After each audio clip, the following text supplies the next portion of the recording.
एक समय की बात है, एक छोटे से गांव में एक लड़का रहता था। गांव में उसके पास आजीविका का कोई साधन नहीं था, परंतु वह बहुत बुद्धिमान था। अपने पिता से उसने काम की कई बातें सीखी थी। एक दिन उसके दिमाग में एक अद्भुत विचार आया। उसने शहर जाने की ठान ली। शहर जाकर उसने एक सस्ती सी दुकान किराए पर ली। दुकान के बाहर एक बोर्ड लगा दिया जिसमें लिखा था, बुद्धि का सौदागर, यहाँ बुद्धि बिकती है। लड़के के दुकान के आसपास कई तरह के दुकानें थी। सारे दुकानदार उस लड़के की खिल्ली उड़ाते, मगर लड़का उन बातों की कोई परवाह नहीं करता था। वह लड़का दिन भर आते जाते ग्राहकों को आवाज लगाता। काफी दिन बीत गए, लेकिन बुद्धि के सौदागर के दुकान पर एक भी ग्राहक नहीं आया। लड़का दुकान बंद करने की सोच ही रहा था कि एक धनी सेठ का मूर्ख लड़का उधर से निकला। उसे समझ नहीं आया कि यह कैसी दुकान है। उसने सोचा, मेरे पिताजी हमेशा मुझे निर्बुद्धि और मूर्ख कहते हैं, क्यों न कुछ बुद्धि खरीद लूं। ये सोचकर उसने सौदागर से कहा, एक बुद्धि का कितना पैसा लोगे? लड़के ने कहा, मैं बुद्धि कीमत के हिसाब से बेचता हूँ। मेरे पास तरह तरह की बुद्धि है, आपको कैसी बुद्धि चाहिए?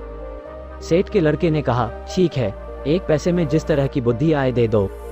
सौदागर लड़के ने कागज की एक पर्ची निकाली और सेठ के बेटे को दे दी। उस पर्ची पर लिखा था, जब 2 व्यक्ति झगड़ रहे हो तो वहां खड़े होकर उन्हें देखना बुद्धिमानी नहीं है।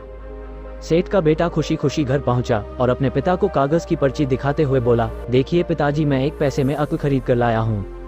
सेठ ने पर्ची पढ़ी और बोले, मूर्ख, 1 पैसे में ये क्या लाया है? ये बात तो सभी जानते हैं, तुमने मेरा 1 पैसा डुबा दिया।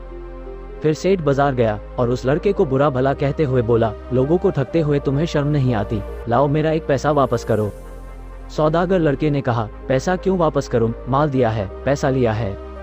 सेठ ने कहा, ठीक है, ये लो अपना कागज का फटा टुकड़ा जिसे माल कह रहे हो तुम। नहीं चाहिए हमें तुम्हारा माल, ये लो।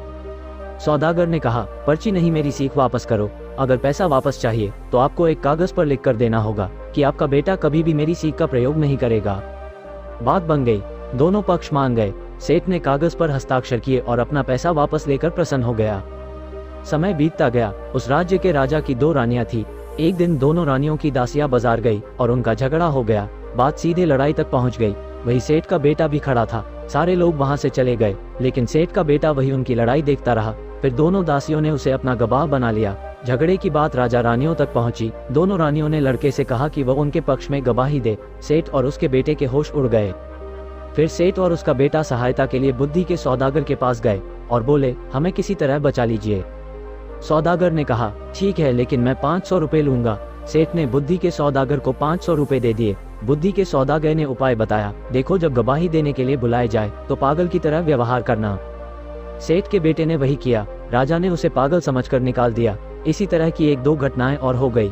बुद्धि के सौदागर की बातें राजा के कान में भी पड़ गई। राजा ने उसे बुलवाया और पूछा, सुना है कि तुम बुद्धि बेचते हो, क्या तुम्हारे पास बेचने के लिए और बुद्धि है? सौदागर ने कहा, जी हुजूर, आपके काम की तो बहुत है, लेकिन 1 लाख रुपए। राजा ने कहा, तुम्हें 1 लाख रुपए ही दिए जाएंगे। सौदागर ने एक पर्ची राजा को दे दी। पर्ची पर कुछ लिखा था। राजा ने पढ़ा, कुछ भी करने से पहले कुछ सोच लेना चाहिए। राजा को ये बात बहुत पसंद आई। उसने अपने तकिए के ऊपर, पर्दों पर, अपने कक्ष की दीवारों पर, अपने बर्तनों पर इस बात को लिखवा दिया, जिससे वो इस बहुमूल्य वाक्य को कभी न भूले और न ही कोई और भूल सके। एक बार राजा बीमार पड़ गया। राजा के एक मंत्री ने वैद्य के साथ मिलकर षड्यंत्र रचा और राजा की दवा में विष मिला दिया। दवा का प्याला राजा के मुख के पास रखा था कि उस प्याले के कुछ शब्दों पर उसकी नजर पड़ी। कुछ भी करने से पहले खूब सोच लेना चाहिए। राजा ने प्याला नीचे रखा और दवा को देखकर सोच में डूब गया कि पीयूं या नहीं। वैद्य और मंत्री को लगा कि उनका भांडा फूट गया है। वह दोनों राजा से क्षमा मांगने लगे और कहा, महाराज, हमें माफ कर दीजिए, हमसे बहुत बड़ी भूल हो गई। राजा ने सिपाहियों को बुलवाकर दोनों को कारागार में डलवा दिया। बुद्धि के सौदागर को उन्होंने अपना मंत्री बनाया और इनाम में खूब सारा धन दिया।